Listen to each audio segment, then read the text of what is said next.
12 जिल्ह्यातील शेतकऱ्यांवर लादण्यात येणारा शक्तीपीठ महामार्ग रद्द करण्याची सद्बुद्धी पांडुरंगाने मुख्यमंत्री देवेंद्र फडणवीस यांना द्यावी, अन्यथा आम्हाला त्यांच्या विरोधात लढण्याची शक्ती द्यावी, असे साकडे माजी खासदार तसेच स्वाभिमानी शेतकरी संघटनेचे अध्यक्ष राजू शेट्टी यांनी पंढरीत येऊन घातले.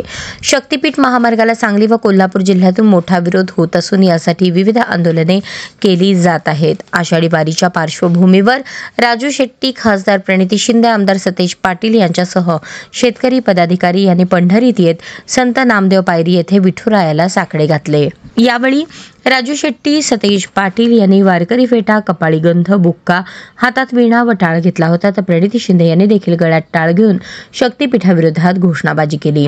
यावेळी बोलताना राजू शेट्टी यांनी शेतकऱ्यांची कसलीही मागणी नसताना 12 जिल्ह्यातून हा महामार्ग काढण्यात आला. याचा खर्च 35,000 कोटी रुपये असताना आता तो 80,000 कोटींहून अधिक दाखवण्यात येत आहे. याद्वारे सरकारला 50,000 कोटी रुपयांचा घोटाळा करायचा असल्याचा त्यांनी आरोप केला आहे.